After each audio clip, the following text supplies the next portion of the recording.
Spanish super কাপে Barcelona Atletico বিলবাওয়ের বিপক্ষে যেই মাঠে খেলেছে, এই মাঠটা কি ইউরোপের কোনো মাঠ? এই মাঠটা কি বার্সেলোনার ঘরের মাঠ নাকি অ্যাথলেটিকো বিলবাওয়ের ঘরের মাঠ? সবগুলোর উত্তর না। বিলবাওয়ের বিপক্ষে বার্সেলোনা যেই ধরনের ডমিনেট করেছে, এক কথায় তুড়ি মেরে উড়াই দিছে। তুড়ি মেরে কীভাবে উড়ায়? বই পুস্তক দীর্ঘদিন একটা জায়গা যখন পড়ে থাকে, ওর উপরে ধুলাবালি পড়ে না, ওই ধুলাবালিগুলো যেমন আপনি একেবারে ফু দিয়ে উড়াই দেন কিংবা একটা টোকা দিয়ে উড়াই দেন, বার্সেলোনা অ্যাথলেটিকো বিলবাওকে জাস্ট এরকম একটা টোকা দিয়ে উড়াই দিছে। আপনি কল্পনা করতে পারেন সেমিফাইনালের মতন মঞ্চে এই ধরনের ডমিনেশন।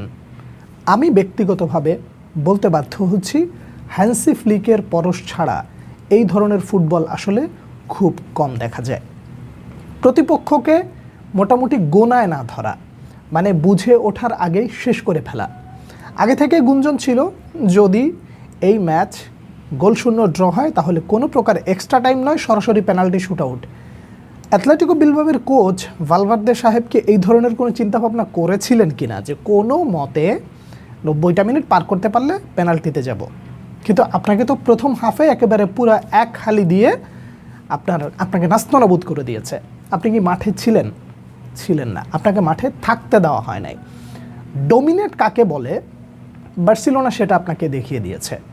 রাফিনহার কথা আলাদাভাবে কি বলবেন, ফেরান তরেসের কথা আলাদাভাবে কি বলবেন, দলের প্রতিটা সদস্য যেইভাবে খেলেছে, আপনি এই খেলা দেখার জন্য রাত জেগে থাকেন এবং খেলাটা যখন শেষ হয় একটা বড় নিঃশ্বাস ছেড়ে বলেন যে রাত জাগাটা সার্থক হয়েছে। এই ধরনের ফুটবল উপহার দেওয়ার জন্য এফসি বার্সেলোনাকে অন্তরের অন্তঃস্থল থেকে ধন্যবাদ জানাই। এই দলটাকে থামানোর জন্য আসলে কি করণীয়, প্রতিপক্ষের কোচেরা বোধহয় সেই চিন্তাটা আপাতত করতে পারছে না। এখন আবার হুট করে যেন আপনি বলবেন না, ভাই রিয়াল মাদ্রিদের বিপক্ষে তো হেরে গেছে এই সিজনে। রিয়াল মাদ্রিদের বিপক্ষে হেরে গেছে, ভালো কথা, কোনো দল অপরাজেয় নয়। কিন্তু আপনি একটু চিন্তা করে দেখেন তো, রিয়াল মাদ্রিদ চলতি সিজনে এল ক্লাসিকো যেটা জিতেছে, তারপর থেকে নিয়ে এই অবধি বার্সেলোনার পারফরমেন্স কেমন আর রিয়াল মাদ্রিদের পারফরমেন্স কেমন তুলনা করতে গেলে দেখবেন রিয়াল মাদ্রিদ অনেকটা খাবি খেয়েছে, এগিয়ে থাকার সুযোগটা হারিয়েছে, সেই জায়গা থেকে এখন পিছিয়ে আছে। এবং সেমিফাইনালের মঞ্চে যেই ধরনের পারফরমেন্স বার্সেলোনা উপহার দিল, ফাইনালের জন্য রাফিনহাকে প্রশ্ন করা হয়েছিল আপনি কাকে চান, অ্যাথলেটিকো মাদ্রিদ নাকি রিয়াল মাদ্রিদ? রাফিনহার উত্তর, যেই আসুক আমরা কাউকে পরোয়া করি না, আমরা প্রস্তুত। এই যে আত্মবিশ্বাসীমূলক কথা, এই কথার কারিগরটাকে হান্সি ফ্লিক। সেমিফাইনালের মতন মঞ্চে লামিন ইয়ামালকে আপনি বসিয়ে রেখেছেন, নামাননি, একেবারে পরে নামিয়েছেন। এই যে তাকে মোটামুটি একটু রেস্ট দিয়ে তাকে ধরে রেখেছেন, লামিন ইয়ামালকে ছাড়াই প্রতিপক্ষ একেবারে পুরো নাস্তানাবুদ হয়ে যাওয়া, এটা কার কারণে সম্ভব হয়েছে? Hansi Flick. এই যে পেদ্রি আর ফ্রাঙ্কি ডিয়াংয়ের মধ্যে যেই সমন্বয় আপনারা দেখতে পান চোখ জুড়ায়, এইটা আসলে আপনি কাকে ক্রেডিট দেবেন? আমি ব্যক্তিগতভাবে হান্সি ফ্লিক। আমি বার্সেলোনার প্রত্যেকটা প্লেয়ার, মানে যারা খেলেছে প্রত্যেককে আমি সাধুবাদ দিতে চাই, ধন্যবাদও দিতে চাই।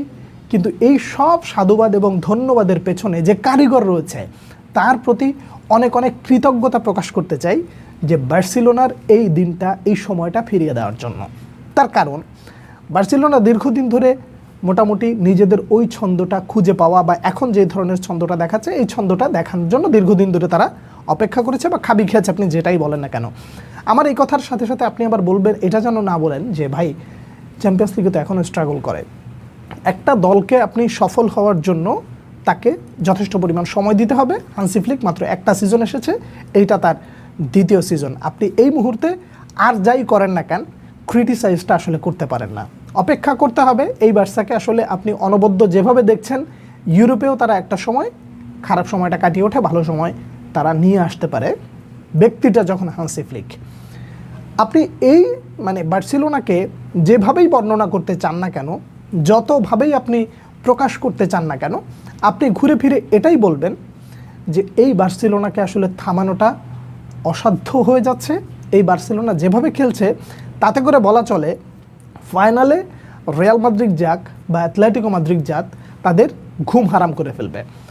ঘুম হারামের কথাই জন্য বললাম, রিয়াল মাদ্রিদ যদি ফাইনালে যায় অ্যাথলেটিকো মাদ্রিদকে হারিয়ে, তাহলে বিষয়টা কি ঘটবে?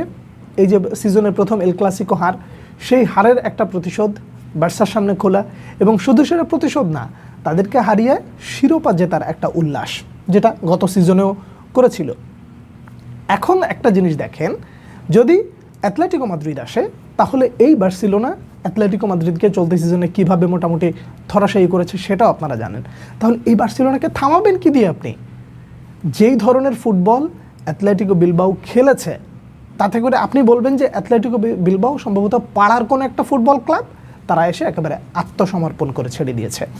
আপনি মানে যতভাবে, যেভাবে, কিংবা যে কোনো দৃষ্টিতে আপনি বার্সেলোনার এই ধরনের ছন্দময় খেলা দেখলে আপনি অকুতভয় বলবেন যে তারা আসলেই অপ্রতিরোধ্য।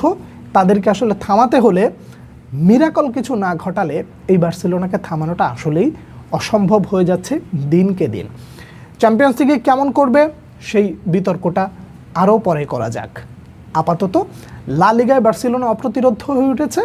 স্প্যানিশ সুপার কাপেও অ্যাটলেটিকো বিলবাওয়ের বিপক্ষে যেই ধরনের ফুটবল আপনাকে দিয়েছে, তাতে করে অ্যাজ আ বার্সেলোনা ভক্ত হিসেবে আপনি আরও একটা শিরোপার স্বপ্ন দেখতেই পারেন।